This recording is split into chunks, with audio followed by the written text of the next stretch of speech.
घबराहट तो होती है नाम सुनते ही, क्योंकि देश ने देखा है किस तरह से 2020 और उसके बाद के समय में लगातार कोरोना की वजह से देश ही नहीं, भारत ही नहीं, पूरी दुनिया हिल गई थी। और इस कदर हिल गई थी कि सबको अपने घरों में बंद होना पड़ा था। ये कोरोना एक बार फिर डरा रहा है, क्योंकि एक के बाद एक कई मामले देश के अलग अलग हिस्सों से सामने आए। अब देश की राजधानी दिल्ली और एनसीआर के इलाके में भी कई मामले सामने आए हैं।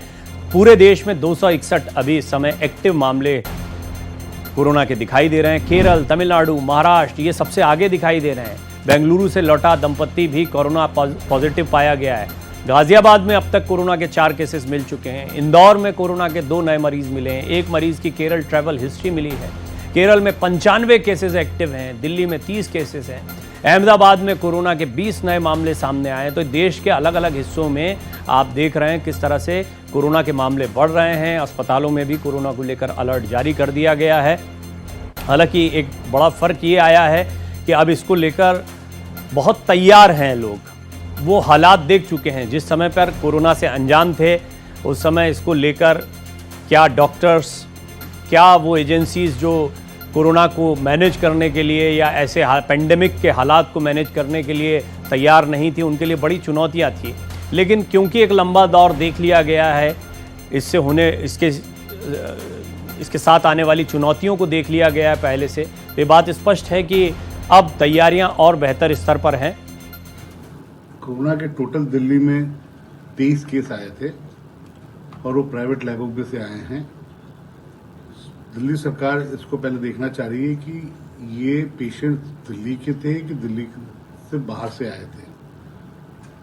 एक ये अलग विषय है जो हम देख रहे हैं कि ये बाहर से, दिल्ली से बाहर से आए थे कि इंडिया से बाहर से आए थे। दूसरा, तैयारी के रूप में हमारे सारे मेडिकल सुपरिटेंडेंट से बात हो रही है, डॉक्टर्स की सारी टीमों से बात हो रही है। प्राइमरी किसी चीज के लिए दिल्ली सरकार तैयार, तत्पर है और किसी को पैनिक होने की इसमें जरूरत नहीं है, बिकॉज ये वेरिएंट ने अभी जो रूप दिखाया है वो एक नॉर्मल इन्फ्लुएंजा की तरह लगता है शुरुआती समय में। और बाकी जो एग्जैक्ट रिपोर्ट आएगी वो आपके सामने बीच में लेकर आएंगे। अभी 23 पेशेंटों में सब ठीक हैं। तो अभी इस समय पर जब आप खबर देख भी रहे हैं, तो वो दौर था एक जिसके बारे में मैं बात कर रहा था 2020 से, ख़ास तौर पर भारत में, और लॉकडाउन के बाद से एक तनाव की स्थिति बनी थी। लोगों में खासा डर था शुरुआती दौर में। अब कोरोना को लेकर क्योंकि बहुत लोग बहुत कुछ देख चुके हैं, लेकिन ये बात भी सच है कि इसी कोरोना की वजह से हमने कई अपनों को खोया है। कई लोगों ने परिवार के परिवार खो दिए हैं और वो डर आज तक लोगों के भीतर बैठा हुआ है। यही वजह है कि कोरोना की दस्तक के बाद एकदम से जो है अलर्ट सारी सरकारें हो गई। दिल्ली सरकार की एडवाइजरी में जो बातें हैं वो बता रहे हैं आपको। ऑक्सीजन स्टॉक चेक करें, बेड्स की उपलब्धता सुनिश्चित करें, वेंटिलेटर जैसी मशीनें एक्टिव रखें, दवाइयों वैक्सीन का स्टॉक तैयार रखें। ये वो चीज़ें जिनके बारे में हम पहले नहीं जानते थे। तो जैसे ही ये हालात बने थे, अस्पतालों में बड़ी मारामारी की स्थिति बन गई थी। वेंटिलेटर्स को लेकर हो या दवाइयों को लेकर, वैक्सीन्स के बारे में जानकारियाँ उस समय नहीं थी, क्योंकि ये इस तरह का वेरिएंट था जिसके बारे में कभी पहले किसी ने सोचा नहीं था। वैक्सीन तैयार होने में बहुत समय लगा। दवाइयों के बारे में, किस तरह की दवाइयाँ इसमें ट्रीटमेंट में काम आएंगी, उसको लेकर बड़ी चुनौतियां थी। तो कुल मिलाकर अब कोरोना से लड़ने के लिए तैयारियां बहुत बेहतर स्तर पर हैं। फिर भी कोरोना का एक बार फिर फैलना लोगों में चिंता तो बढ़ाता है। दिल्ली में हालात को भांपते हुए सरकार ने गाइडलाइंस जारी कर दी और लोगों से सतर्क रहने की अपील की है। केंद्र सरकार के गठित कोविड पैनल के सदस्य डॉक्टर समीर भाटी ने लोगों को सलाह दी है कि इम्यून सिस्टम को मजबूत बनाए रखें, विटामिन सी का सेवन करें, खूब पानी पिएं, संक्रमण से बचाव के उपाय अपनाएं। तो ये कुछ तरीके हैं, घरेलू उपचार हैं, और साथ ही साथ में अपने इम्यून सिस्टम को, यानी बीमारियों से लड़ने की अपनी क्षमता को मजबूत रखें। और यही तो आज की सबसे बड़ी चुनौती है। आज के लाइफस्टाइल में, खासतौर पर बड़े शहरों में, इम्यून सिस्टम पर सबसे ज़्यादा असर पड़ा है, यानी रोग प्रतिरोधक क्षमता धीरे धीरे खत्म हुई है। और यही वजह है कि कोरोना जैसी महामारी हमेशा डराती है, क्योंकि कमज़ोर इम्यून सिस्टम वालों के लिए ये हमेशा घातक रहेगा। बहुत तेज़ी से फैलने वाला कोरोना शरीर में, ख़ास तौर पर लंग्स पर जिस तरह के गंभीर असर डालता है, वो डॉक्टर्स की भी चिंता को बढ़ाते हैं। और अभी जब आप खबरें देख रहे हैं तो ये परेशान करने वाली खबरें आ रही हैं। हम जानते हैं कि इसी तरह से शुरुआती दौर में भी कोरोना के कुछ मामले देश के कुछ हिस्सों में आए और फिर देखते ही देखते इसके मामलों की तादाद बहुत ज़्यादा हो गई थी।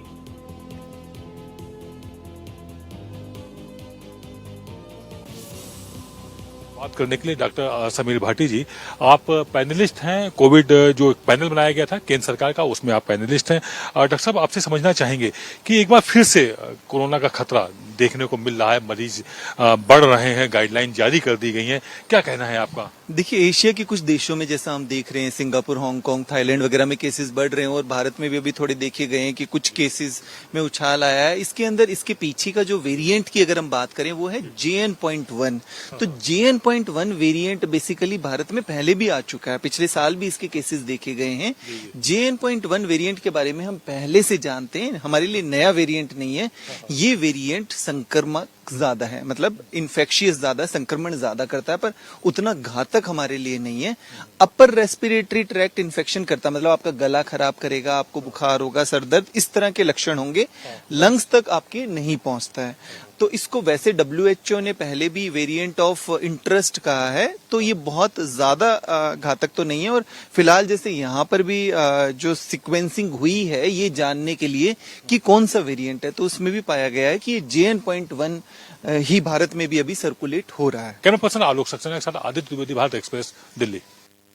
ये थोड़ी राहत की खबर है जो अभी आपने आदित्य द्विवेदी की रिपोर्ट में देखा, डॉक्टर भाटी को सुना कि ये वेरिएंट जो है ये उतना खतरनाक नहीं है जैसे पिछली बार था, लेकिन कई सरप्राइजेस के साथ भी कोरोना आता है, इस बात से इनकार नहीं किया जा सकता है। और जैसा इस पर लगातार शोध चल रहा है, WHO के शोध की बात भी कही है, या यहाँ पर भी जिस तरह इसके नए वेरिएंट के बारे में जानकारी निकाली गई है, तो ये वेरिएंट कब कोई मोड़ ले ले, कब ये घातक हो जाए, कहना बड़ा मुश्किल होता है। और ऐसे समय पर जब आप देखते हैं ये तस्वीरें कि दिल्ली हो, महाराष्ट्र, गुजरात, केरल, उत्तर प्रदेश, मध्य प्रदेश, हरियाणा, राजस्थान, तमिलनाडु, पुडुचेरी, पश्चिम बंगाल, सिक्किम, कर्नाटक, ये तमाम जगह हैं जहां पर अब कोरोना के मामले देखने को मिल रहे हैं। हालांकि अब अस्पताल तैयार हैं, अब कोरोना का इलाज हम बेहतर जानते हैं। हाँ, बस चुनौती इतनी रहती है कि कोई ऐसा वेरिएंट या कोई ऐसी समस्याएं ना हो जिनके लिए हम तैयार नहीं हैं, इसलिए सतर्कता बहुत ज़रूरी है। सबसे महत्वपूर्ण बात यह है कि आपको अपना और अपनों का ध्यान बहुत रखना है, ख़ास तौर पर बच्चों का ध्यान बहुत रखा जाए इसमें। जो वैक्सीनेटेड नहीं हैं उनको लेकर भी हमेशा एक चिंता जाहिर तौर पर रहती है, ख़ास तौर पर जो बहुत छोटे बच्चे हैं, या हम देखते हैं कि किस तरीके से एक दौर ऐसा रहा था जब कोरोना के मामलों ने पूरे देश को डराया था। तो जाहिर तौर पर जब पूरे देश के अलग अलग राज्यों से तस्वीरें आ रही हैं तो चिंता बढ़ना स्वाभाविक है। तो मेरे साथ जो मेहमान जुड़ रहे हैं, सबसे पहले तो डॉक्टर आरती बंसल, सीनियर कंसल्टेंट फिजिशियन हैं। बहुत बहुत स्वागत है डॉक्टर आरती आपका। और मेरे सभी सहयोगी आप देख पा रहे हैं स्क्रीन पर, अभिषेक देहरादून से हैं और अभिषेक मुंबई से हैं। तो अभिषेक पांडे मुंबई से आपको जानकारी देंगे, अभिषेक कुमार आपको उत्तराखंड का हाल बताएंगे, वहीं पीयूष राय मेरे साथ लखनऊ से जुड़े हुए हैं। और सभी इस समय लोगों बाहर हैं तो मास्क लगा रखे हैं सभी ने, और ये चिंता का विषय, मैं अभी दफ्तर में भी डॉक्टर आरती देख रहा हूँ कि बहुत लोग इसका इस्तेमाल कर रहे हैं। सर्दी ज़ुकाम हो रही है तो चिंता हो रही है, क्योंकि वो खबरें सुनते हैं और उनको लगता है कि सर्दी ज़ुकाम खांसी इस तरह के सिम्टम्स आए, यानी कि कहीं कोरोना तो नहीं। ऐसे पहले तो लोगों को आप क्या कहना चाहेंगी?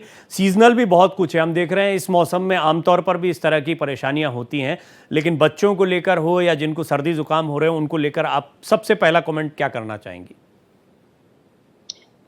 जी, सबसे पहले तो मैं ये कहना चाहती हूँ कि आप खौफ में ना आए, सावधानी तो रखें, लेकिन ये बड़ी राहत की खबर है कि क्योंकि इतने दिनों तक एक्सपोजर हो चुका है तो एक एंडेमिक फॉर्म में भी आ गया है। तो एक एपिडेमिक फॉर्म, एक सडन कोई चीज फैलती है तो लोगों का इम्यून सिस्टम उससे परिचित नहीं होता, वाकिफ नहीं होता, तो वो ज्यादा खतरा पैदा करता है।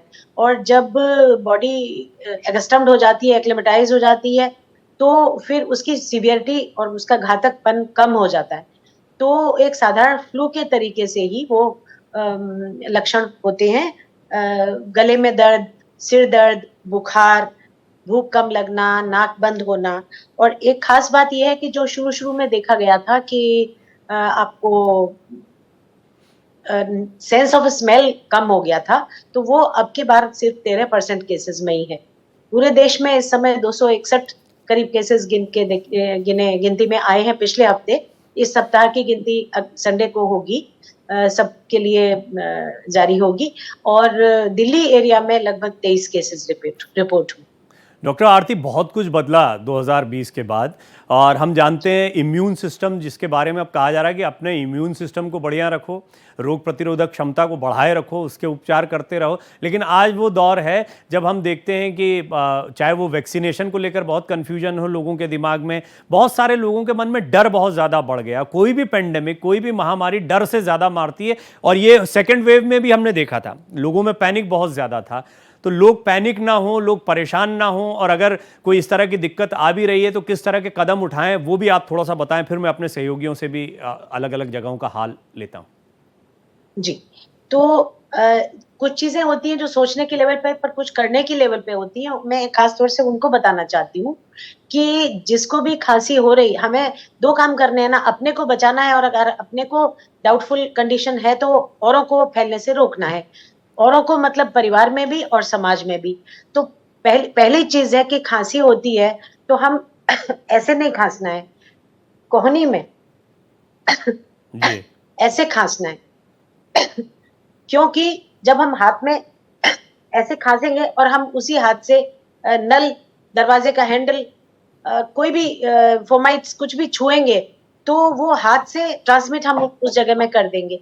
तो cuffing into your elbow and cuffing into your hand, तो important is कि cuffing like this and not like this, number 1. number 2, जितना और जब मौका मिले हम हाथों को धोने के समय ये ध्यान रखें कि हमें 20 सेकंड का समय लगाना है। जो सोप या सैनिटाइजर है वो 20 मिनट का हमारे हाथ से कांटेक्ट हो, और हाथ धोने की जो प्रक्रिया है उसमें ऐसे ऐसे ऐसे और ऐसे उंगलियों के बीच में, और पीछे और फिर अंगूठे को ऐसे। तो ये सारे स्टेप्स हाथ धोने के जरूर ध्यान रखें। सिर्फ लिया, आपने सोप लिया या सैनिटाइजर खच खच करके और 2 सेकंड में 5 सेकंड में खत्म कर दिया तो आपको वो प्रोटेक्शन नहीं मिलेगा जो धोने से आप सोच रहे हैं कि आपको मिल गया। तो वॉशिंग एंड सैनिटाइजिंग 20 सेकंड्स का टाइम दीजिए, सैनिटाइजर को भी स्मेयर करने का हाथ में इस तरीके से, और उसके बाद फिर आप मानिए कि आप फ्री ऑफ इन्फेक्टिंग मटेरियल हो जाते हैं जी। तो एक ये हुआ, दूसरा ये आपका हाथ धोने का हुआ, खांसने का हुआ। और यदि आपने कोई भी पब्लिक प्लेसेस में कोई भी चीज छुई है तो आप क्या कीजिए, और कभी मतलब इट इज सो कॉमन कि आपको आंख में इचिंग हुई, नाक में इचिंग हुई, मुंह में कुछ आपको ऐसे करना हुआ, so very important thing is कि don't do it like this और दिस और this, do it with the back of your hand, because back of hand से आप कुछ नहीं छूते हो। सो बैक ऑफ हैंड से मुंह, नाक और आंख को छूना है। ये 3 पॉइंट्स अगर आप कर लेते हैं तो बहुत बहुत सेफ आप हो जाएंगे। और मास्क जो लगाना है वो N95 मास्क है। जो ये ब्लू वाला मास्क है ये काफी माइल्ड होता है, माने उतनी अच्छी फिल्ट्रेशन नहीं करता। N95 is very good. और N95 के लिए भी 3-4 बातें मास्क के बारे में भी कहना चाहती हूँ कि आप उसको जब होल्ड करते हैं, लगाते हैं, उतारते हैं, तो अक्सर आप देखते होंगे ऐसे ऐसे करते रहते हैं लोग। तो आप कल्पना कीजिए कि यहाँ से आने वाली सांस को आप छान रहे हैं, तो जो मटेरियल फिल्टर होके बाहर रुक रहा है वहीं पे आप बार बार हाथ लगा रहे हैं, तो आपने हाथ में तो ले लिया इन्फेक्शन। जी जी। तो आपको उसको साइड से ही छूना है, यहीं से ही होल्ड करना है, ऊपर करना है, नीचे करना है, ओनली टॉप पार्ट छूना है जहां पे नोज का जो प्रेस करने का मेटल पार्ट होता है, लेकिन आपको ये पार्ट को नहीं छूना। और उसको उतार के फिर आपको एक स्टरलाइज मटेरियल, ये आपने कुछ महत्वपूर्ण जानकारियां दी इसके इलाज, और अब हम क्योंकि काफ़ी तैयार हैं इसको लेकर, इस पर भी बात करूंगा। डॉक्टर हरजीत सिंह को भी हम स्क्रीन पर देख पा रहे हैं, कंसल्टेंट फिजिशियन हैं, वो भी मेरे साथ जुड़ गए हैं। डॉक्टर हरजीत, आपका भी स्वागत है। लेकिन अब मैं एक एक करके ज़रा आपको पूरे देश का हाल बता देता हूँ। आप देख रहे हैं विंडोज़ में मेरे सहयोगी अलग अलग जगह से, चाहे मुंबई से हों, देहरादून से हों, लखनऊ से हों या दिल्ली से हों, आपको जानकारी दे रहे हैं। अभिषेक, मुंबई के हाल क्या हैं, किस तरह की तैयारी? देखिए, मुंबई में जब भी कोरोना बढ़ता है तो उसका असर पूरे देश भर में होता है, और इस बार भी मुंबई ही सबसे ज़्यादा ग्रसित है। अब तक 210 मरीज मुंबई में पूरे महाराष्ट्र भर से आ चुके हैं, जिसमें 183 मरीज अकेले मुंबई से आए हैं। मई की बात करें, सिर्फ मई महीने में 177 पेशेंट आए हैं और जनवरी से अब तक 3 कोविड पॉजिटिव पेशेंट्स की मौत हो चुकी है। हालांकि ये माइल्ड बताया जा रहा है, लेकिन जिस तरीके से मुंबई और महाराष्ट्र के इस समय मौसम के हालात है, कभी धूप निकल जाती है, कभी बारिश हो जाती है। आज के समय में अभी मौसम का मिजाज इस तरीके से है कि चारों तरफ बादल छाए हुए हैं। कोंकण में भारी बारिश की संभावना है और बारिश हो भी रही है। कल रेड अलर्ट जारी किए गए हैं 2-3 जगहों पर मानसून के। ये जो मिक्स मानसून का जो वेव है, उसका असर कोविड पर पड़ता है, क्योंकि ऐसे में संक्रमित व्यक्ति सर्दी जुकाम समझ करके आते जाते रहता है और उसका असर दिखता है कि लोगों में ये संक्रमण फैल रहा है। लगातार सरकार इसका रिव्यू मीटिंग कर रही है और सरकार ने सभी जितने भी हॉस्पिटल्स हैं उनको स्टैंड बाई पर रख दिया है, क्योंकि जब पहला कोरोना आया था, उसके बाद दूसरा कोरोना आया। पहला कोरोना आया तो उसमें माना जा रहा था कि धीरे धीरे बढ़ेगा, लेकिन मुझे याद है कि मार्च यानी बजट सत्र चल रहा था महाराष्ट्र का, उसमें यह आया कि कोरोना बढ़ रहा है तेजी से और बजट सत्र के बाद कुछ बड़े फैसले लिए जा सकते हैं महाराष्ट्र को लेकर। धीरे धीरे चीज़ें इतनी तेजी के साथ फैली कि प्रधानमंत्री को आकर के 2 दिन के लिए पूरा कर्फ्यू पूरे देश भर में लागू करना पड़ा। फिर लॉकडाउन का सिलसिला शुरू हो गया और फिर लेकिन केसेस लगातार बढ़ते रहे और संक्रमित व्यक्तियों की संख्या बढ़ती रही। उसमें इम्यूनिटी सिस्टम स्ट्रांग व्यक्ति ही सरवाइव कर पाया और उसके बाद जिस तरीके से मौत का सिलसिला पूरे देश भर में शुरू मैं अभिषेक और थोड़ा डिटेल में मुंबई के बारे में भी जानूंगा, बाकी के सहयोगियों से भी कमेंट लेता हूं, डॉक्टर हरजीत से भी बात करेंगे। डॉक्टर हरजीत, एक शॉर्ट कमेंट आपका भी चाहूंगा कि अभी हमने देखा है कि पहले के मुकाबले हम बहुत तैयार हो चुके हैं। अब ये वो दौर नहीं है कि एकदम जब शुरुआत में आया था बहुत सारे सरप्राइजिंग एलिमेंट थे। हम कितने तैयार हैं और लोगों को अभी हम चाहे जितनी सतर्कता बरत लें, उसके बावजूद हम जानते हैं कि कुछ पैनिक सिचुएशन बनती है, लोग परेशान होते हैं, अस्पतालों में मरीजों की तादाद बढ़ती है और ये ज़्यादा चीज़ें परेशान करती हैं। तो ओवरऑल अभी आप कितना तैयार मानते हैं कि अब हम कोरोना से लड़ने के लिए तैयार हो चुके हैं? जी, पहली बात तो ये है कि कोविड का अब डर ज्यादा रह गया है। इन्फेक्शन ये इतना सीरियस है नहीं। और दूसरी चीज ये है कि इस तरह के जो फ्लू जैसी इलनेसेस ये सीजनल आते रहते हैं। कोविड को भी अब है एक नॉर्मल फ्लू की तरह ही लेना चाहिए, लेकिन क्योंकि इसके साथ इसका पास्ट ऐसा जुड़ा हुआ है, हमने जिस तरह की परेशानियां देखी, तो वो डर ऐसा बैठा है कि वो जैसे कहावत है कि दूध का जला छाछ को भी फूक फूक के पीता है। तो इसीलिए हम आजकल इसको लेके बहुत ज्यादा कंसर्न्ड हैं। एंड स्पेसिफिकली जब भी कोई इस तरह की सिम्टम्स आते हैं, फ्लू जैसे सिम्टम्स आते हैं, तो सब लोग कंसर्न्ड हो जाते हैं। हमारे पास भी बहुत सारे पेशेंट्स जो सीजनल फ्लूज हैं उसकी वजह से, क्योंकि अगर आपने देखा होगा कि स्पेसिफिकली जैसे दिल्ली में देखें तो टेम्परेचर इतना अभी ड्रास्टिकली, कुछ देर पहले बहुत ज्यादा गर्मी थी, फिर उसके बाद एकदम से बारिश हो गई, फिर मॉइस्चर आ गया। तो सीजन इतना ड्रास्टिकली चेंज हो रहा है कि उसकी वजह से भी लोग जो है वायरल कैचअप कर रहे हैं।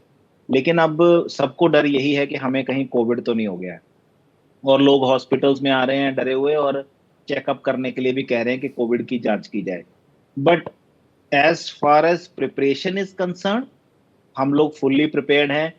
अब हमारा एक्सपीरियंस बहुत अच्छा है कोविड के साथ। इवन हमने बीच में बहुत सारी माइल्डर स्ट्रेन्स को देख चुके हैं हम लोग, जिन माइल्डर फॉर्म काफी सारी आई हैं पिछले 3-4 साल में, जिसमें कुछ ज्यादा प्रॉब्लम हुई नहीं, और वो माइल्डर सी होती हैं, कुछ 2-4 दिन इन्फेक्शन रहता है, उसके बाद पेशेंट ठीक रहता है। तो क्योंकि वो माइल्डर फॉर्म्स हम देख चुके हैं, सब कुछ देख चुके हैं, तो इसलिए अब हमें भी पता है कि हमें इसमें क्या करना है। और लेकिन हाँ, ये चीज जरूर है कि चाहे ये वायरल इन्फेक्शन कितना भी माइल्ड क्यों ना हो, लेकिन कुछ वनरेबल ग्रुप ऑफ पीपल हैं जो हमेशा ही इसका संकट उनके ऊपर रहता है।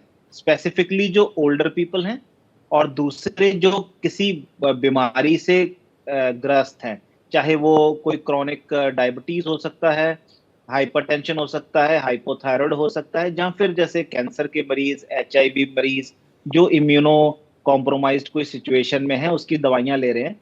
तो इनको हमेशा से ये खतरा रहता है, क्योंकि इस तरह के माइल्डर फॉर्म ऑफ वायरसेस भी कभी कभार उनके अंदर सीरियस निमोनियाज और लाइफ थ्रेटनिंग सिचुएशन क्रिएट कर सकते हैं।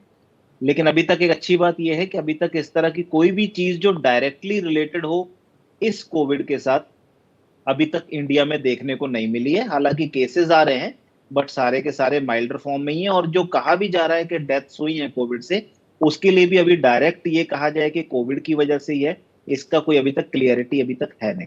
जी, ये आपने बड़ी महत्वपूर्ण बात की है डॉक्टर सिंह, क्योंकि हम जानते हैं कि पैनिक जो है या डर जो है, अव्यवस्था जो है, कई बार अस्पतालों में इस तरह के हालात बन जाते हैं। ये चीज़ें ज़्यादा लोगों को मारने के लिए जिम्मेदार हैं, बीमारी से ज़्यादा। बीमारी होती है अपनी जगह खतरनाक, लेकिन हम काफ़ी हद तक अब इसको लेकर तैयार हैं। अभी आदित्य की हमने रिपोर्ट भी देखी, डॉक्टर भाटी से वो बात कर रहे थे। मैं आपके पास आऊँ उससे पहले पीयूष और अभिषेक दोनों आप मुझे फटाफट बताएं। पहले पीयूष, आपकी उत्तर प्रदेश में खासतौर पर लखनऊ में किस तरह से मामले आ रहे हैं और वहां पर इसको लेकर किस तरह का माहौल है? जी देखिए, जो मामले आ पूरे उत्तर प्रदेश में अभी तक की जानकारी यही सामने आ रही है सूत्रों के मुताबिक कि अब तक टोटल 9 मामले सामने आए हैं, जिसमें से 5 तो गाजियाबाद में ही हैं, एक लखनऊ में है, एक फर्रुखाबाद में है, एक जालौन में है और एक गौतम बुद्ध नगर में, नोएडा में। तो अब तक टोटल इतने ही मामले सामने आए हैं। और जैसा कि डॉक्टर साहब ने कहा, मैंने भी यहाँ पे सिविल अस्पताल के मुख्य चिकित्सा अधीक्षक से बात की, तो उन्होंने भी यही बात कही कि अभी तक इसकी जो घातकता है इस कोरोना वायरस की अभी तक पता नहीं चली है। तो इससे ना डरने की जरूरत है, ना ही आपको बहुत हाइप करने की जरूरत है कि लोग पहले से डर जाएं, दवाइयां स्टोर करने लगें। और प्रिकॉशंस सबसे महत्वपूर्ण चीज है कि आज की डेट में प्रिकॉशंस लें, मास्क पहने, क्योंकि हम लोग अस्पताल के कैंपस में है तो हमने भी मास्क पहना हुआ है, यहाँ पे काफी मरीज आते हैं। तो आप हर उन जगहों पे प्रिकॉशंस लेते रहें, बचते रहें, लेकिन ऐसी कोई डरने की अभी तक जो बात है वो नहीं सामने आई है। हाँ, डॉक्टर्स का ये भी कहना है क्योंकि इतनी बड़ी आबादी में अगर आपको इतने केसेस आ रहे हैं, जो कि बहुत अभी छोटी मात्रा है, तो इसमें भी कोई ऐसा सिचुएशन क्रिएट करने की जरूरत नहीं है कि कोरोना आ गया, वेव आ गई। हाँ, प्रिकॉशंस लें, दवाइयां जो हैं स्टोर करके ना रखें, बस जो सलाह है वो माने, डेली रूटीन में रखें, हेल्दी डाइट रखें और इन्वायरमेंट में जो सेफ इन्वायरमेंट में है उसमें रहने का प्रयास करें। और हाँ, एक सबसे जरूरी बात यह कि मुख्यमंत्री ने ऑलरेडी इस पे एक बैठक ली हुई है, रिपोर्ट्स मंगाई है और मुख्यमंत्री ने खुद कहा है कि चिंताजनक कोई स्थिति नहीं है। जो स्वास्थ्य विभाग है ये काफी सजग है इस बार हमारा, और हम हर स्थिति के लिए तैयार हैं। अभिषेक, देहरादून में, उत्तराखंड में किस तरह के हालात हैं, आप बताएं।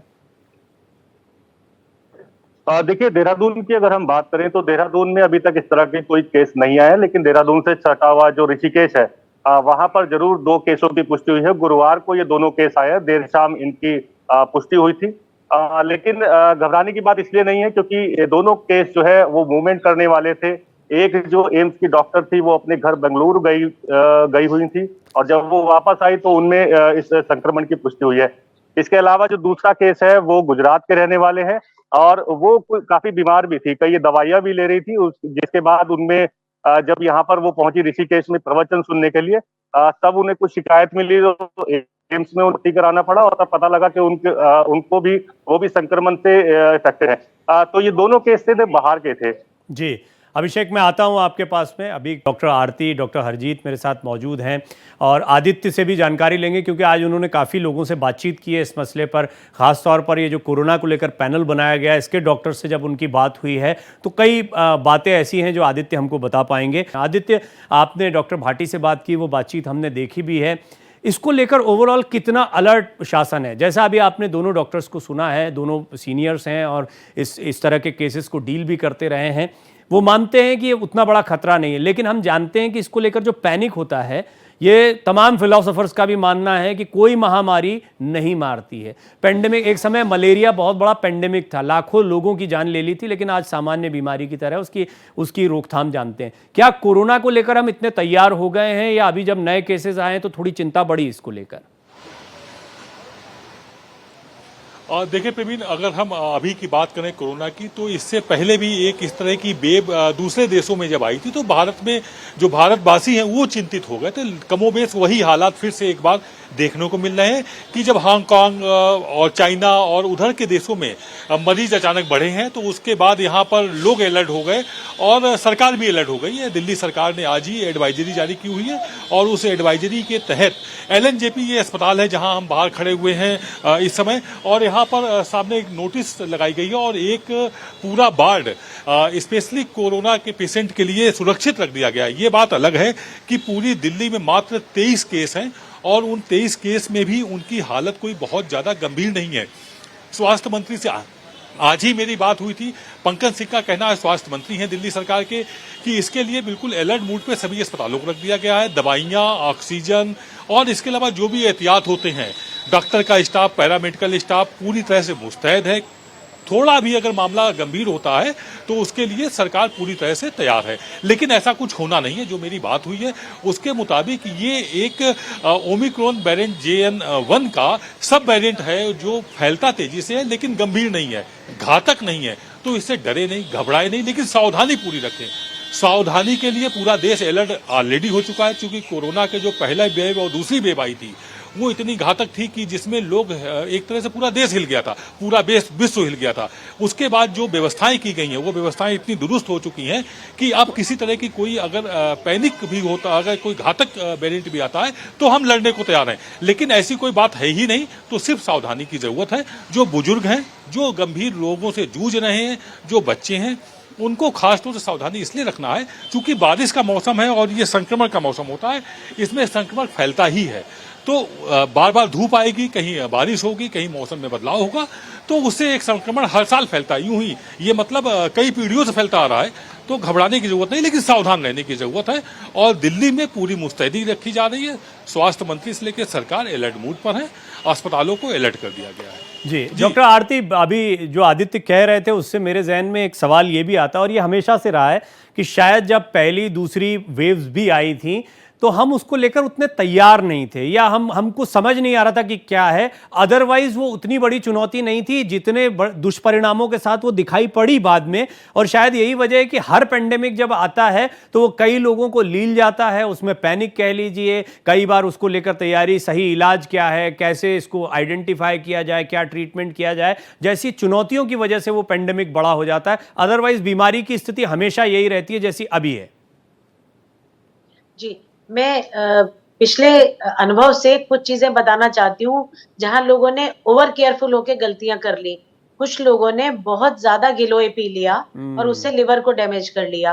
कुछ लोगों ने बहुत गर्म पानी पी लिया, उनको उल्टी में खून आ गया।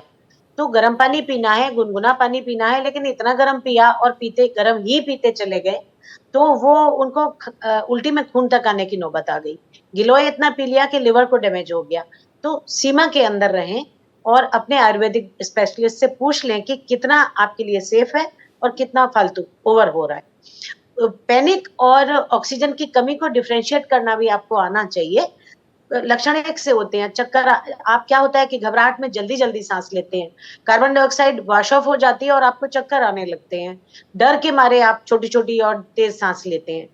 तो अपने जब भी आपको लग रहा है कि चक्कर आ रहे हैं या घबराहट या धड़कन हो रही है या चेस्ट में टाइटनेस हो रही है, तो क्या करिए कि स्लो एंड डीप ब्रीदिंग करिए। ओम बोल करके कर लीजिए, बिना बोले कर लीजिए, लेकिन स्लो एंड डीप ब्रीदिंग आप करेंगे तो आपको पैरासिम्पैथेटिक सिस्टम, रेस्ट वाला सिस्टम जो नर्वस सिस्टम है वो एनहांस होता है। तो आपको जो घबराहट, एडरेनर्जिक रेस्पॉन्स होता है, फ्लाइट एंड फ्राइट, डरना और भाग जाना, सामना करना, फाइट करना, तो वो वाला रेस्पॉन्स कम होता है। और डीप ब्रीदिंग, एब्डोमिनल ब्रीदिंग, सांस पेट में जाए, चेस्ट नहीं फूले, पेट फूले, पेट बाहर आए। तो आप ध्यान दीजिएगा कि जब आप पैनिक में हो और डर रहे हो कि ये है तो नहीं गड़बड़, डीप ब्रीदिंग से आपका रेस्पॉन्स आएगा कि आप कंफर्टेबल हो जाएंगे। अगर लो ऑक्सीजन है तो आप डीप ब्रीदिंग से थोड़ा सुधार तो होगा गहरी सांस से, लेकिन वो बार बार आपकी दिक्कत बनी रहेगी। तब आप पल्स ऑक्सीमीटर लगा के देखिए कि क्या आपकी ऑक्सीजन लो हो रही है। नॉर्मली हम सबकी 95 to 100 के बीच में रहती है, लेकिन अगर वो 80 की तरफ जा रही है या घटती जा रही है या आप चल रहे हैं तो ऑक्सीजन कम हो रही है, इन परिस्थितियों में आप डॉक्टर को मिल करके और फिर अगली टेस्टिंग का और अपने को एग्जामिन कराने का ध्यान दीजिए। जी, ये बड़ी आपने अच्छी सलाह दी है। और इसमें मैं एक चीज़ ऐड ऑन करना चाह रहा था, तो डॉक्टर हरिजीत को भी मैं इसमें शामिल कर लेता हूं। डॉक्टर हरिजीत, आपने डॉक्टर साहब को सुना, उन्होंने जिस तरीके से बताया, डॉक्टर आरती बंसल ने, ये बात सही है कि कई लोग ओवर कॉशियस हो जाते हैं, ओवर प्रोटेक्टिव होते हुए कई ऐसी चीज़ें कर लेते हैं जो फ़ायदे के बजाय नुकसान कर देती हैं। क्या इसमें हम स्टीमर्स का या वेपराइजेशन का भी इस्तेमाल जो करते हैं, कई लोग भाप लेना शुरू कर देते हैं, क्या वो भी उतना घातक हो सकता है, या ऐसी कोई दूसरी चीज़ आप सलाह देना चाहें? जी बिल्कुल, इसमें सबसे बड़ी बात तो यही है कि भाई एक तो पहली बात तो अपने आप कोई ट्रीटमेंट ना करें। दूसरी चीज ये है कि भाई एक तो ये जो व्हाट्सएप पे फॉरवर्ड्स होने लगते हैं, इसको दूसरों को भी डिस्करेज करें। अगर कोई इस तरह के फॉरवर्ड कर रहा है तो अगर किसी ग्रुप में कर रहा है, आपको पर्सनली कर रहा है, उसको साफ कह दें कि भाई आप पैनिक ना फैलाएं और इस तरह के फॉरवर्ड्स ना करें। और जो भी अगर आपको परेशानी हो रही है डॉक्टर की सलाह लें, क्योंकि कोविड टाइम पे हमने देखा था SCQS कितने बुरे तरीके से उसको अब्यूज किया गया है just because of WhatsApp forwards. उसके अलावा कुछ एंटीवायरल सोच रहे हैं लोग, उसको भी लेते जा रहे हैं, और गिलोय और ये हल्दी पीना और जो भाप लेना, गर्म पानी और पता नहीं क्या क्या कुछ।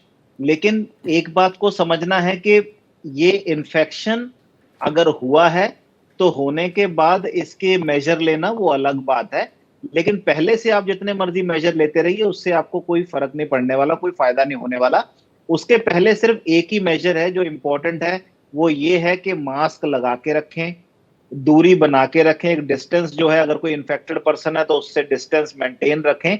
और दूसरा जो इंपॉर्टेंट फैक्टर है, अपनी इम्यूनिटी को ठीक रखें, जिसके लिए कि न्यूट्रिशियस डाइट, फिजिकल एक्टिविटी और एडिक्शन जो होती है स्मोकिंग, अल्कोहल, इसको अवॉइड करें। तो इस तरह की चीजें करेंगे तो उसी में फायदा है, वरना अदरवाइज किसी भी तरह के पैनिक में आके कोई भी अपनी तरफ से सेल्फ ट्रीटमेंट तो बिल्कुल नहीं करें।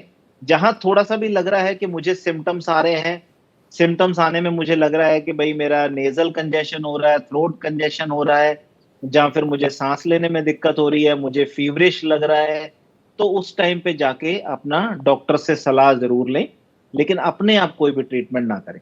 पहले से ज़्यादा आप अगर कॉन्शियस होकर, कॉशियस होकर कोई भी चीज़ें कर रहे हैं तो उसके लिए भी विशेषज्ञों की सलाह लें। अति सर्वत्र वर्जित हमेशा कहा गया, अति नुकसान करती ही करती। डॉक्टर आरती, आप कुछ कहना चाह रहे हैं? जी जी, मैं बहुत जरूरी एक बात कहना चाह रही हूँ कि कोई भी फीवर हो, हाइड्रेशन का विशेष ध्यान रखिए, रेस्ट का विशेष ध्यान रखिए, 8 घंटे आप सो जाएं, ये जरूर जरूर ध्यान रखिए। और मैं कहना चाहती हूँ कि हमारे आदरणीय डॉक्टर के अग्रवाल ने सारे देश को आगाह किया, हजारों जानें बचाई, अपने को कुर्बान कर दिया। वो 8-8 घंटे के उन्होंने पॉडकास्ट बनाए 104 बुखार में। ये आप में से कोई भी ना करे, हम में से भी कोई ना करे। और जो भी बीमार पड़ते हैं वो अपने रेस्ट का पूरा ध्यान रखें, कितना भी जरूरी काम हो, कितना भी आपका पैसे का नुकसान हो रहा हो। फीवर एंड सिंपल फ्लू में भी आराम कीजिए, क्योंकि साधारण फ्लू में भी निमोनिया बन जाता है। तो आपको निमोनिया के लक्षण है कि आपको सांस में दिक्कत हो रही है, चेस्ट पेन हो रहा है, चक्कर आ रहे हैं, ऑक्सीजन कम हो रही है ना। और तो आराम का विशेष ध्यान रखें, सोए जरूर, और हाइड्रेशन का ध्यान रखें, न्यूट्रिशन का ध्यान रखें। भूख नहीं लग रही है तभी भी थोड़ा थोड़ा, सॉलिड नहीं खा सकते तो लिक्विड, खिचड़ी है, खीर है, खाते पीते रहिए, न्यूट्रिशन मिले, एनर्जी मिले और हाइड्रेशन मिले। फीवर की जरूरी जितनी जरूरत है उतना ही क्रोसिन लीजिए, अनाप शनाप क्रोसिन से कोई फायदा नहीं हो। जी, और हम सभी जानते हैं कि ये चिंता चिता समान होती है, साइकोसोमेटिक भी होती है बीमारियां। आप बहुत ज़्यादा सोचेंगे, बहुत ज़्यादा डर जाएंगे तो जो नहीं होता वो भी पैदा हो जाएगा। खैर, अब एक एक करके मेरे पास एक बहुत इंपॉर्टेंट सवाल है जो डॉक्टर हरिजीत और डॉक्टर बंसल मैं आप दोनों से पूछूंगा, लेकिन उससे पहले ज़रा एक अपने सहयोगियों से एक सवाल और ले लें। अभिषेक मुंबई से मेरे साथ लगातार बने हुए। अभिषेक, हम जानते हैं कि लोगों को कुछ भी बोलना या समझाना, जागरूक करना वो तब तक नहीं हो पाता जब तक कि वो कोई नियम कायदा ना बना दिया जाए। और यही वजह है कि पहले अब हमने देखा कितना स्ट्रिक्ट रहा, लॉकडाउन का समय हो या फिर बाद में कई जगह पर गोले बनाकर इतनी दूरी पर खड़े होना है, मार्केट में ऐसे जाना है और मास्क जो है वो कंपलसरी कर देना, जैसी बहुत सारी चीज़ें हुई हैं। क्या आपको लगता है इस दिशा में कोई चीज़ जाएगी अगर मामले बढ़ते हैं तो, कि ऐसी भी कुछ नियम कायदे बनाने पड़े?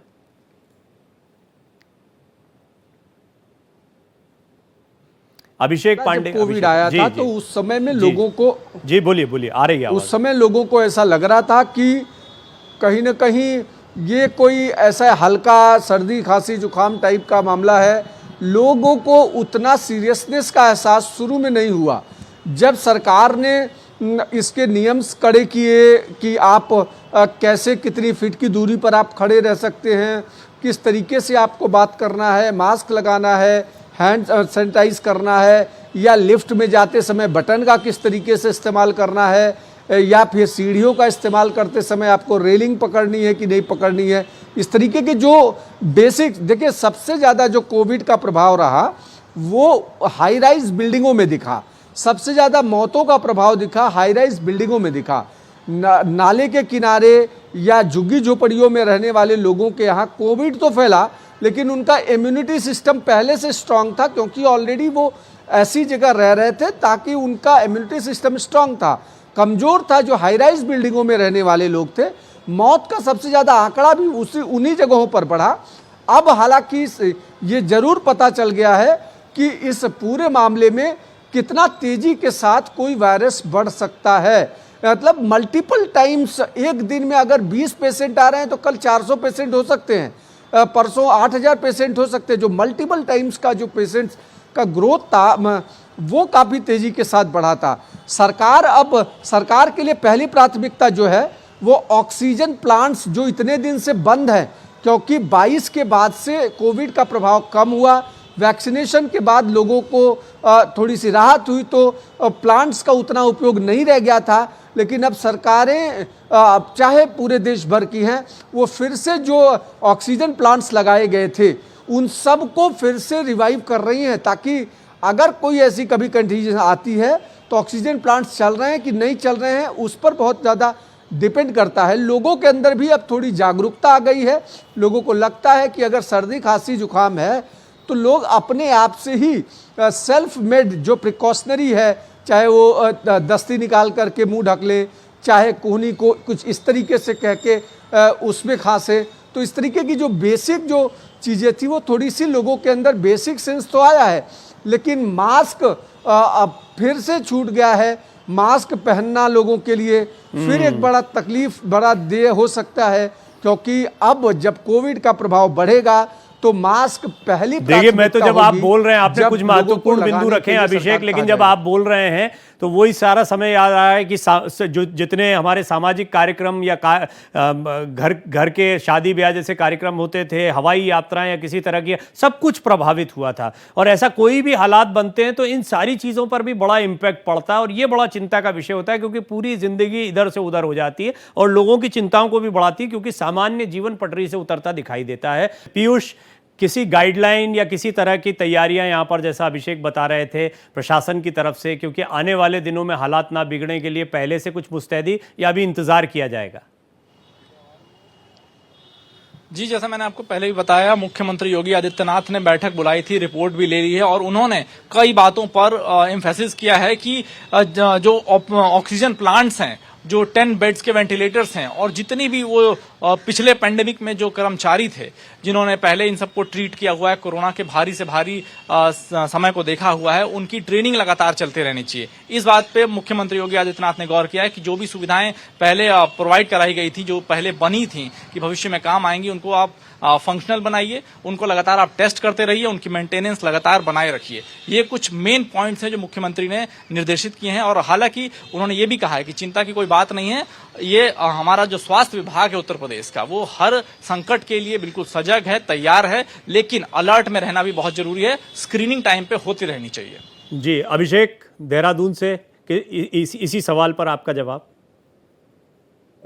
देखिए, स्वास्थ्य विभाग बिल्कुल अलर्ट है और सबसे बड़ी बात यह है क्योंकि चारधाम यात्रा यहाँ पर चल रही है, अलग अलग राज्यों से, दूसरे देशों से भी यहाँ पर जो है श्रद्धालु पहुंच रहे हैं। ऐसे में स्वास्थ्य विभाग ने कल एक मीटिंग की थी और तो सभी जो 13 जिले हैं, खासतौर पर वो जिले जहां से चारधाम यात्रा होकर निकलती है, वहां जो स्क्रीनिंग पॉइंट बनाए गए हैं, वहां श्रद्धालुओं की स्क्रीनिंग करने के निर्देश दिए गए हैं। इसके अलावा जितने भी अस्पताल हैं, सभी अस्पतालों में आइसोलेशन बेड और साथ ही जो किट है, टेस्टिंग किट है, उनकी उपलब्धता की भी बात की जा रही है। उसके अलावा जितने भी जो ऑक्सीजन सेंटर हैं, उनको भी रिफॉर्म करने के लिए कहा गया है, उनको दोबारा चालू करने के लिए कहा गया है कि कई जो प्लांट थे वो बंद थे, तो उनको दोबारा से चालू करने के लिए कहा गया है। फिलहाल जो पूरी स्थिति है उससे हुए प्रशासन पूरी तरह से अलर्ट है। सरकार लगातार लोगों से अपील कर रही है कि जो गाइडलाइन कोविड-19 के समय जिसका पाला किया जा रहा था। ये इम्पोर्टेंट है अभी जो अभिषेक आपने कहा। आदित्य, थोड़ा ओवरऑल सबके बात पे ये बताएं, क्योंकि आप दिल्ली में मौजूद है, आपकी तमाम लोगों से बात हो रही है जो इसको लेकर गाइड, क्या ऐसा कुछ हो सकता है कि जेनरिक गाइडलाइंस जिस तरह की बनाई गई थी और फिर उसको फॉलो कराने के लिए भी सरकार का बीच में आना, ये मामलों की तादाद को देखकर हो सकता है आने वाले दिनों में डिसीजन हो, लेकिन इसको लेकर भी कुछ सोच विचार चल रहा है? और देखिए प्रवीण, अभी इस तरह की कोई गाइडलाइन देने का अभी मुझे नहीं लगता है कि केंद्र सरकार का इरादा है, लेकिन हाँ, राज्य सरकारें अपने अपने लेवल पर एक्टिव हो गई हैं और उन्होंने अपनी अपनी गाइडलाइन जारी कर दी है। अगर हम बात करें दिल्ली की, तो यहाँ पर एक बड़ा कदम उठाया गया है, गंभीरता का कदम उठाया गया, वो ये है कि कोविड के लक्षण पाए जाने पर, यानी कि टेस्टिंग में यदि कोविड आया है किसी भी पेशेंट को, तो उसकी जीनोम सीक्वेंसिंग टेस्टिंग होगी और उसके लिए LNJP अस्पताल को मेन बनाया गया। यहाँ पर आसपास के जितने भी मरीज होंगे, यानी कि दिल्ली NCR के भी पेशेंट हैं, तो दिल्ली के सभी जो भी 23 मरीज अभी पाए गए हैं, उन सभी की जीनोम सीक्वेंसिंग होगी, जांच होगी, ताकि मामला कोई गंभीर ना हो। यदि उसमें कुछ पाया जाता है तो उस पेशेंट के साथ स्पेशल ट्रीटमेंट होगा। वो जिनके टचेज में रहा है उसकी ट्रेवल हिस्ट्री ढूंढी जाएगी, उस पर भी निगरानी रखी जाएगी, उनके जिनसे मिला था उनकी भी जांचें की जाएंगी। तो इतने गंभीर कदम दिल्ली सरकार ने उठा लिए हैं। उम्मीद है कि प्रदेश के अन्य प्रदेश जो भी है वहां भी इस तरह की खैर कुल मिलाकर ये है ओवरऑल जो मैं अभी चिंता जाहिर कर रहा था कि बीमारी तो डराती है, उसके बाद में कई बार जो सामान्य जीवन थम जाता है, जो हम अभी जानने का प्रयास कर रहे थे, वैसे हालात बन रहे हैं नहीं बन रहे हैं, जैसी स्थितियों पर भी नजर रहेगी। और निश्चित तौर पर अगर केसेस बढ़ते हैं, हालात और बिगड़ते हैं, तो ऐसे भी कुछ फैसले लिए जा सकते हैं, लेकिन फिलहाल स्थितियां ऐसी नहीं है, डरने की जरूरत नहीं है, बात स्पष्ट कर दी गई है। डॉक्टर आरती बंसल और डॉक्टर भट्टी, अब एक इंपॉर्टेंट सवाल चलते चलते आप दोनों से मैं चाहूंगा संक्षेप में आप दोनों इसको बताएं। डॉक्टर बंसल, पहले आप बताएं, हम लोग वैक्सीनेटेड हैं, हमने वैक्सीन ले रखी है, हर उस व्यक्ति के मन में सवाल आएगा, अगर हम वैक्सीनेटेड हैं तो हमें कोरोना से डरने की क्या जरूरत? जी, वैक्सीनेशन के बाद अगर बीमारी होगी भी तो बहुत माइल्ड होगी, और अगर 6 महीने से ज्यादा हो गए हैं तो जो सेंसिटिव लोग हैं, जिनकी हेल्थ कंडीशन कोई है जिसको कोमॉर्बिडिटी कहते हैं, डायबिटीज, ब्लड प्रेशर और रेस्पिरेटरी सेंसिटिविटी लाइक एस्थमेटिक और COPD, या वो स्मोकर्स हैं, तो उनको बूस्टर डोज अगर 6 महीने हो चुके हैं तो बूस्टर डोज रिकमेंड डॉक्टर करें तो वो ले सकते हैं, उनकी कंडीशन को देखते हुए कि जरूरत है या नहीं। That is the only thing. हर किसी को जाके अभी बूस्टर वीक वैक्सीन लगाने की जरूरत नहीं है, लेकिन जिनको जरूरत हो वो डॉक्टर से एक तो अपनी कोमॉर्बिडिटी को अच्छा कंट्रोल कराएं, ब्लड प्रेशर, शुगर, जी, थायराइड और जो भी कंडीशन कुल मिलाकर इम्यूनिटी मजबूत होनी चाहिए। चलते चलते डॉक्टर भट्टी, आप भी थोड़ा इस पर कमेंट करें, क्योंकि अभी बूस्टर डोज की बात डॉक्टर बंसल ने कही है, लेकिन हम तो देखते हैं कि अब वैक्सीनेशन को लेकर लोगों की सोच और लोगों के मन में एक अलग डर भी बैठा हुआ है। जी, देखिए, सबसे पहली बात तो ये है कि don't panic but be alert. Panic तो हमें नहीं करना है ऑब्वियसली, लेकिन इसका मतलब ये नहीं है कि इसको बिल्कुल हल्का समझ के और बिल्कुल अपना ध्यान नहीं रखें और प्रिकॉशंस नहीं लें, ऐसा भी नहीं करना है। अलर्ट रहना है किसी भी तरह से, चाहे माइल्डर फॉर्म है चाहे जो भी है, लेकिन आपने अपने आप को इन्फेक्शन नहीं होने देना है और अपना पूरा ध्यान रखना है। दूसरा इंपॉर्टेंट फैक्टर है वो है वैक्सीनेशन का। अब वैक्सीनेशन में एक इंपॉर्टेंट चीज वैक्सीनेशन के फॉर्म में ये भी समझने की है कि भाई ये एक न्यूअर वेरिएंट है। जब भी कोई नया वेरिएंट आता है तो हम लोग जो वैक्सीनेटेड होते हैं वो सब पुराने वेरिएंट्स के लिए होते हैं, बट ये JN1 म्यूटेटेड न्यू वेरिएंट है, जो कि हम मान के चल रहे हैं कि लाइटर फॉर्म का वेरिएंट है, और इसकी भी आगे वैक्सीन जो हैं स्पेसिफिक वेरिएंट, इस वेरिएंट के लिए वैक्सीन भी आ जाएंगी और वो वैक्सीन लगना भी शुरू हो जाएंगी। बट स्टिल अगर अभी तक जो लोग भी वैक्सीनेटेड हैं, क्योंकि ये ओमिक्रॉन से ही निकला हुआ एक म्यूटेटेड वेरिएंट है, तो कुछ इम्यूनिटी तो ऑलरेडी हमारे पास है ही, लेकिन अगर कोई इम्यूनो कॉम्प्रोमाइज्ड पर्सन है, बुजुर्ग हैं और जिनको 1 साल से ऊपर हो गया है बूस्टर डोज लिए हुए, तो वो लोग फिर वैक्सीन ले सकते हैं, उनको ले लेनी चाहिए। नहीं तो उसके अलावा otherwise young adult healthy person without any problem, तो उनको ऐसा कुछ जरूरत नहीं है वैक्सीन लेने का भी। जी, लब्बो लुबाब ये है ओवरऑल, अगर इसको सम अप करें तो हम सभी सावधान रहें, सतर्क रहें, अपनी इम्यूनिटी को मजबूत रखें। अपने में डॉक्टर बंसल ने भी एक बहुत महत्वपूर्ण बात कही, डॉक्टर भट्टी ने भी ये बात कही थी कि अपने मन से जो आप इलाज करते हैं या ओवर कॉशियस होकर पहले से कुछ तैयारियां करना शुरू कर देते हैं, तो वो भी सलाह मशविरे से करें। आयुर्वेद के किसी जानकार से कोई आयुर्वेदिक कार्य कर रहे हैं, घर में गिलोय ही पिए चले जा रहे हैं, गर्म पानी ही पिए चले जा रहे हैं, तो उसके बारे में थोड़ा कंसल्ट कर लें। बहुत बहुत शुक्रिया डॉक्टर भट्टी आपका, डॉक्टर बंसल आपका बहुत बहुत शुक्रिया, पीयूष आपका धन्यवाद, अभिषेक आपका धन्यवाद, आदित्य आपका धन्यवाद, दोनों अभिषेक का धन्यवाद। तो यहाँ आज हमने कई पहलुओं पर बातचीत की। डरना नहीं है, लेकिन सतर्क जरूर रहना है। बने रहिए भारत एक्सप्रेस के साथ।